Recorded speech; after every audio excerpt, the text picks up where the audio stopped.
زندگی جیتے نا تو آج کوئی انگلی نہیں اٹھاتا، وہ پاکھنڈی جو انگلی اٹھا رہا ہے نا وہ انگلی نہیں اٹھاتا۔ اسلام کیا، ایک اعرابی دیہاتی، اعرابی کیسے کہتے ہیں؟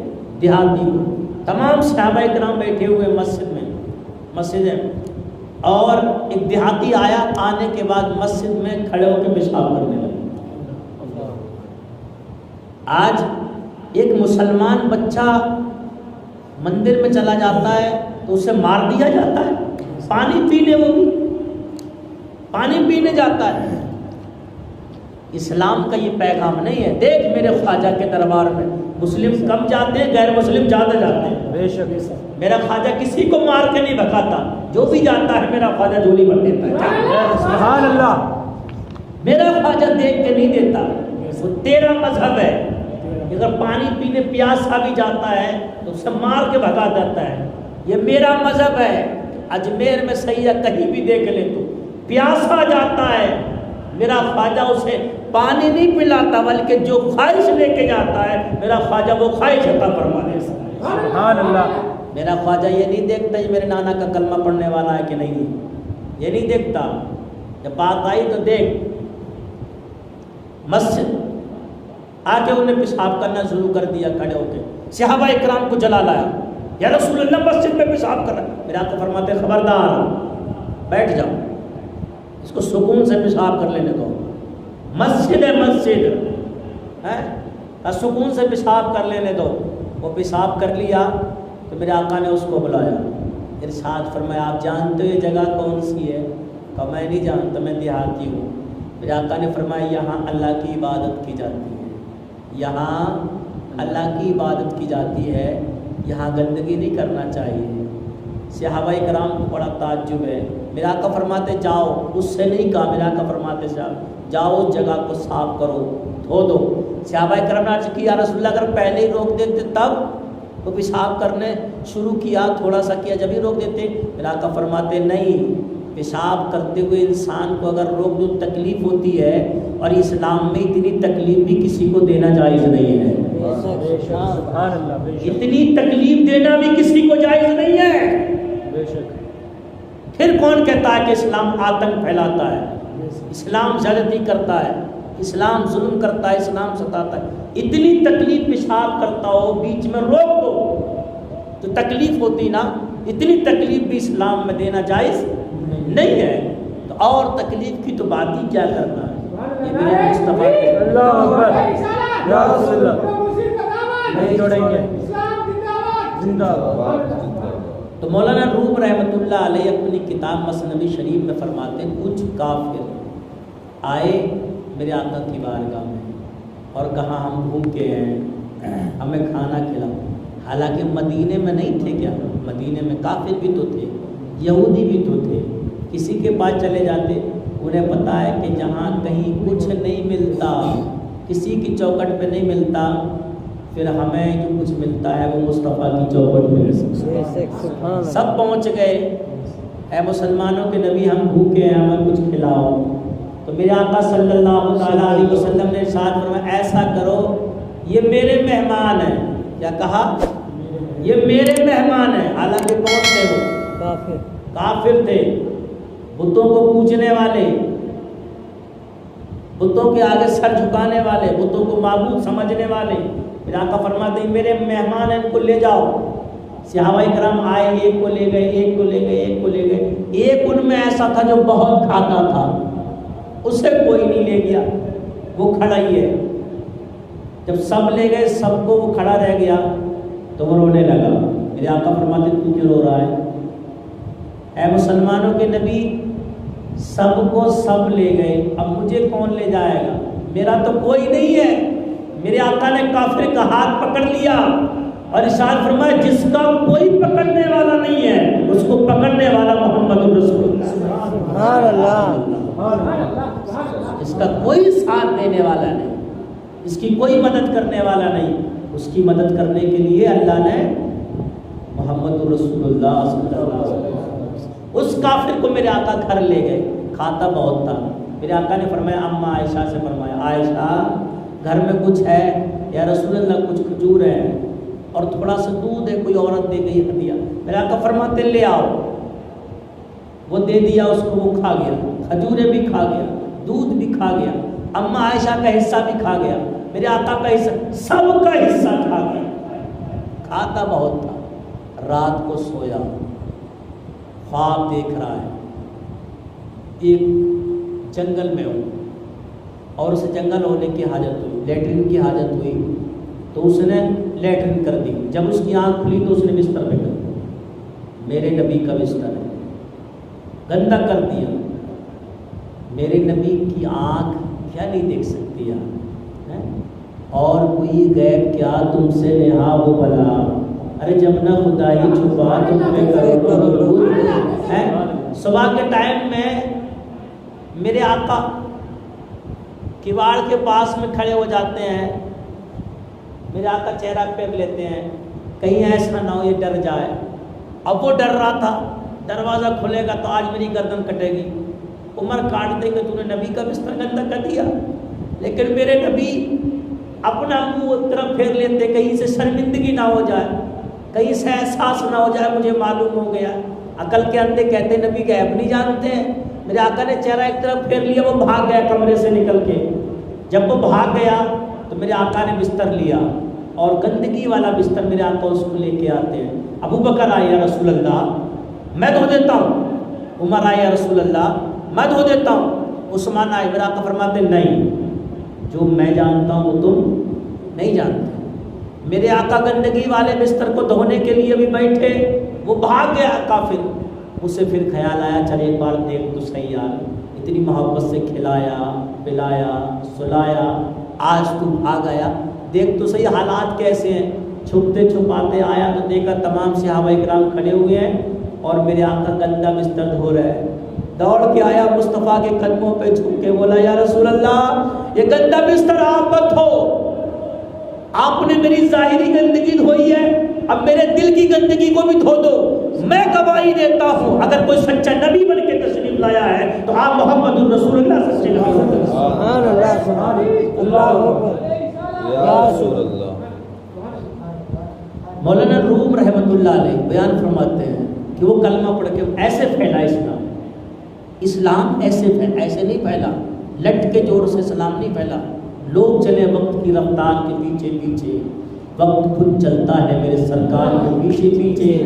کس قدر تھی شب ہجرت میں علی کی ہیبت، سارے کفار تھے دیوار کے پیچھے پیچھے۔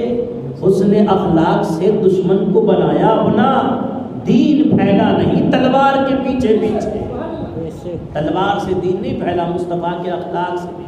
وہ آپ نے سنا نہیں کتنی مشہور روایت ہے، حدیث پاک میں ہے کہ ایک بڑھیا ہے سامان کو گٹھر باندھے ہوئے کھڑی ہے، میرے کریم آقا صلی اللہ تعالیٰ علیہ وسلم کا ادھر سے گزر ہو رہا ہے۔ میرے آقا فرماتے ہیں اماں کیسے کھڑی ہے؟ تو بڑھیا کہتی ہے بیٹا مزدور کے انتظار میں کھڑی ہوئی ہے۔ میرے آقا فرماتے ہیں کیا کرنا ہے؟ یہ سامان ہے وہاں پہنچانا ہے۔ میرے آقا فرماتے ہیں یہ کام تو میں کر دوں گا، کہ بیٹا تو کر دے۔ میرے آقا نے وہ سامان لیا گڑیا کا اور اپنے سر مبارک پر رکھ لیا اور چلنے لگے۔ بوڑھی کمزور تھی، آہستہ آہستہ چل رہی۔ میرے نبی بہت تیز چلتے تھے، بہت تیز چلتے تھے۔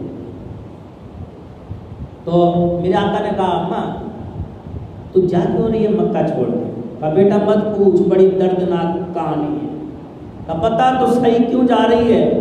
کہا بیٹا تجھ سے چھپانا ہی کیا ہے، تو میرے کام آیا ہے۔ تو سن لے ابو جہل ابو لہب عتبہ شیبہ اعلان کراتے ہیں نا، ایک محمد بن عبداللہ صلی اللہ علیہ وسلم، اس کا نام محمد بن عبداللہ ہے نا، اس نے نبوت کا اعلان کیا ہے، میں نے سنا ہے بہت بڑا جادوگر ہے معاذ اللہ۔ وہ جو اس کی بات سن لیتا ہے وہ اسی کا ہو جاتا ہے، جو اسے دیکھ لیتا ہے وہ اسی کا ہو جاتا ہے، جو اس کے قریب چلا جاتا ہے وہ اسی کا ہو جاتا ہے۔ اس لیے مکہ چھوڑ کے جا رہی ہوں، کہیں اس کی آواز میرے کان میں نہ پڑ جائے، کہیں اس کا چہرہ میرے نگاہوں کے سامنے نہ آ جائے، کیونکہ پوری زندگی میں اپنے بتوں کے ساتھ وفاداری کرتی رہی، آخری وقت میں اپنے معبودوں کے ساتھ بے وفائی کرنا نہیں چاہتی۔ میرا تمہارا نبی مسکرا رہا تھا، بڑھیا بیان کرتی جا رہی ہے چلتے چلتے جب اس بڑھیا کا مقام آ گیا، میرے آقا نے سامان رکھ دیا اور میرے آقا کہتے ہیں اماں اجازت ہو تو میں اب جاؤں؟ ہے کوئی ایسا دنیا میں؟ اسی کا کام کیا، فری میں کام کیا اور پھر پوچھتے اجازت ہو تو میں جاؤں؟ ایسا ہے کوئی دنیا میں؟ ملے گا کوئی؟ کسی کی مثال ہوگی؟ ہے؟ بڑھیا نے کہا بیٹا اپنا نام تو بتا جا۔ میرے آقا نے فرمایا اماں نام مت پوچھ، نام مت پوچھ۔ کہ نام تو بتا۔ کہ نام مت پوچھ، تیرا کام ہو گیا نا، ٹھیک ہے نام مت پوچھ۔ بڑھیا نے کہا بیٹا نام بتا دے، جب میں مکہ چھوڑ کے جاؤں گی تو لوگ مجھ سے سوال کریں گے نا کہ تم مکہ چھوڑ کے کیوں آ گئی، تو میں ان کو بتاؤں گی جب میں محمد بن عبداللہ کی وہاں برائی بیان کروں گی نا تو میں تیری تعریف بھی بیان کروں گی۔ مکے میں ایسے اچھے اور اتنے پیارے نوجوان بھی ہیں جو غریبوں کے کام آتے ہیں، مزدوروں کے مزدوری بھی کر لیتے ہیں، پیسہ نہیں لیتے، فری میں کام آتے ہیں، سہارا بنتے ہیں بے سہاروں کا۔ تو میرے آقا فرماتے ہیں اماں تیرا کام ہو گیا، تو جنا بیٹا نام بتا۔ میرے آقا فرماتے ہیں اماں میرا ہی نام محمد بن عبداللہ ہے، میرا ہی نام ہے، اللہ نے مجھے کو نبی بنا کے بھیجا، میں اللہ کا رسول ہوں۔ بڑھیا نے جب اتنا سنا تو میرے آقا کے قدموں پہ گر گئی اور کہا یا رسول اللہ ابو جہل، ابو لہب، عتبہ، شیبہ تو جھوٹ بولتے ہیں، اللہ کی قسم کھا کے کہتا ہوں اگر تو ہی وہ نبی ہے تو تجھ سے سچا اور تجھ سے اچھا تو کوئی نبی دنیا میں کسی نہیں ملے گا۔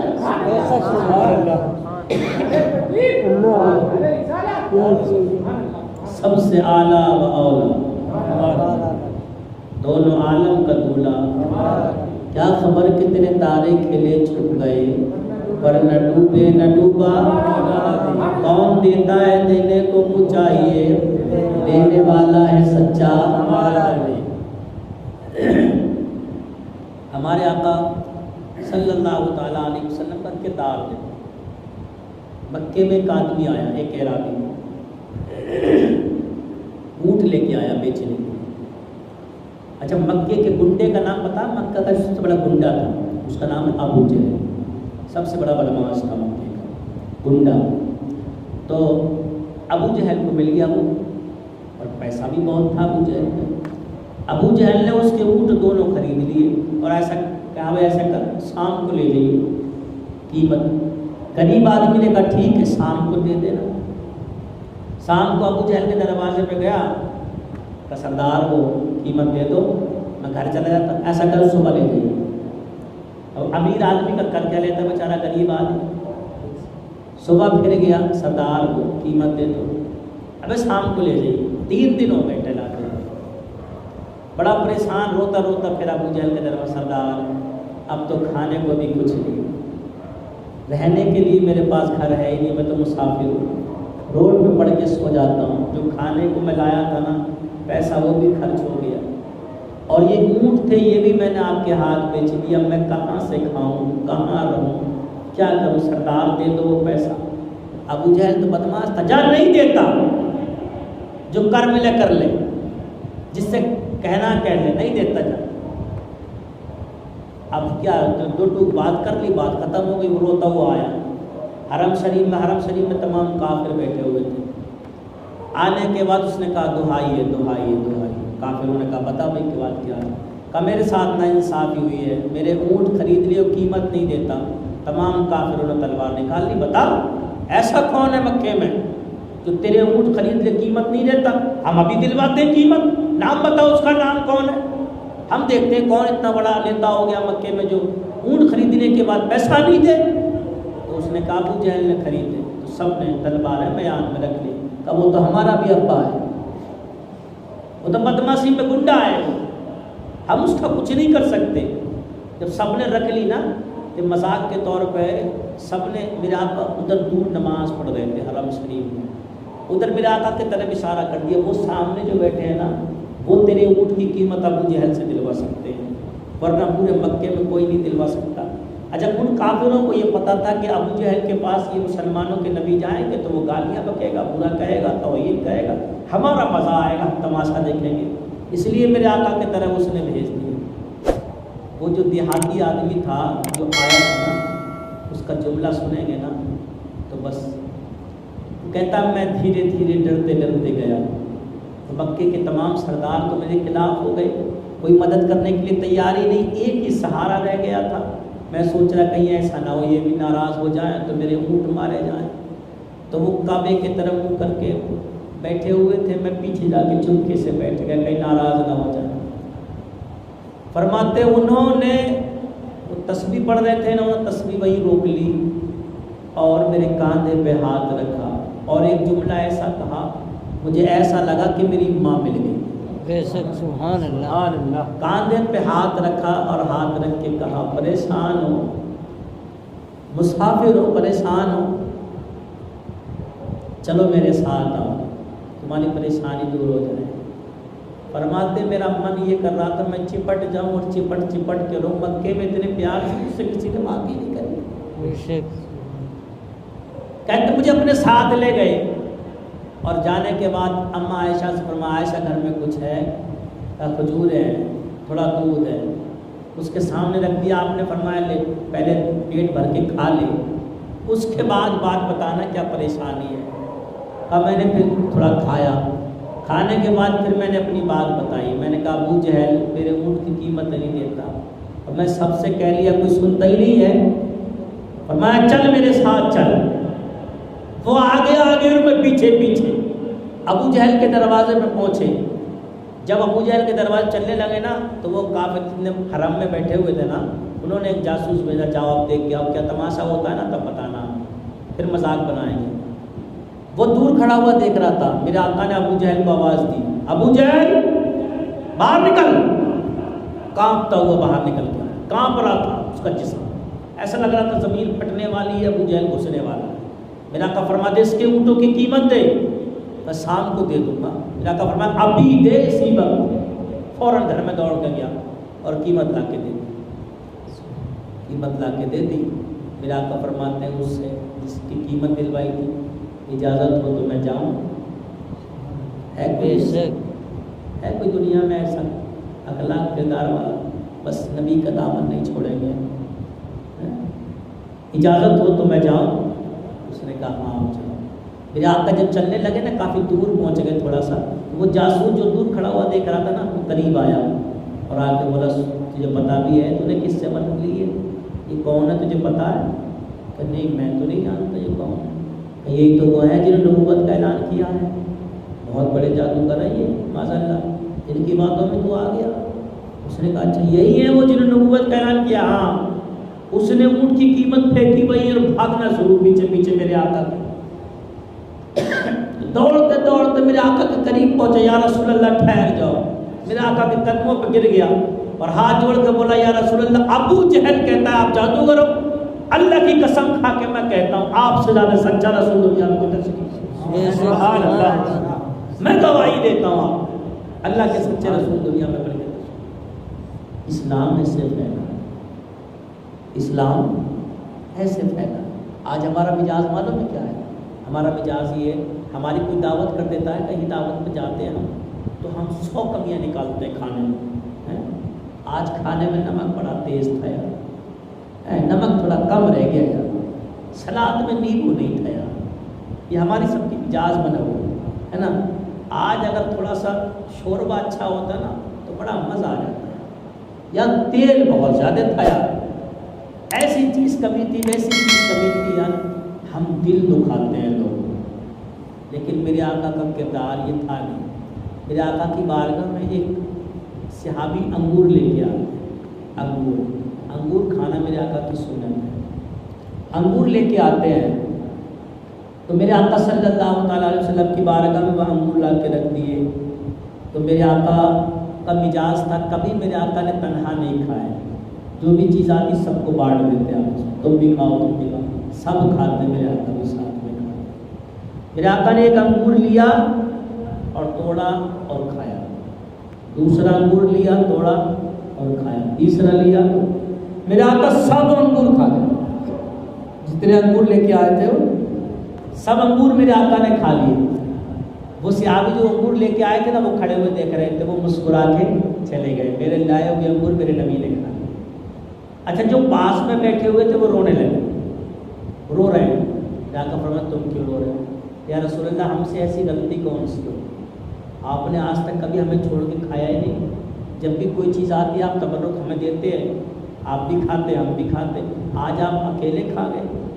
میرے آقا کی آنکھوں میں آنسو آ گئے کہ تم نہیں جانتے، میں نے پہلا انگور توڑا، میں نے کھا کے دیکھا تو وہ کھٹا تھا، میں نے دوسرا توڑا وہ کھایا وہ بھی کھٹا تھا، میں نے تیسرا توڑا وہ کھایا وہ، میں سمجھ گیا سارے انگور کھٹے ہیں، اور تمہیں نہیں پتہ میرا غریب سیابی ہے، غریب ہے، بڑی مشکل سے پیسے اکٹھے کر کے میرے لیے انگور لایا، اور اس نے کھا کے بھی نہیں دیکھے کہ میں نبی کے لیے لے کے جا رہا ہوں۔ تم میں سے اگر کوئی کھاتا تو اس سے کہہ دیتا یار انگور تو لایا پر کھٹے، تو میرے کا دل ٹوٹ جاتا، اور مجھے کسی کا دل توڑنا گوارا نہیں ہے۔ اسلام میں اتنی تکلیف بھی دینا کسی کو، وہ پاکنڈی کیسے کہتا ہے کہ اسلام ظلم کرتا ہے، اور وہ کیا، یہ بکے ہوئے کتے ہوتے ہیں نا، بکے ہوئے کتے ہیں، اسے بولتے ہیں وسیم، نہیں وسیم، وہ وسیم رزق نہیں ہے، وہ لعین ہے، لعین شیطان ہے، وہ جس نے کہا 26 آیتوں کو قرآن سے نکالو، یہ ظلم، زیادتی، قتل، غارت، فتنہ، فساد کی اجازت دیتی ہے، وہ لعین ہے، وسیم نہیں ہے، وہ شیطان ہے۔ ارے قرآن کل بھی شانتی کا پیغام دیتا تھا، قرآن آج بھی شانتی کا پیغام دیتا ہے۔ ایسے لوگوں کو تو ہمارے دیش میں رہنے کی اجازت ہے ہی نہیں۔ اسلام جو ہے نا، اسلام شانتی اور سکون کا مذہب ہے، پیار کا مذہب۔ میرے آقا صلی اللہ تعالیٰ علیہ وسلم کے ساتھ کتنے ظلم کیے گئے، لیکن میرے آقا نے کسی سے بدلہ نہیں لیا، ہمیشہ دعا یا اللہ ہدایت دیتے، یا اللہ ہدایت دیتے۔ تو ہمیں بھی وہی چیز اپنانا چاہیے۔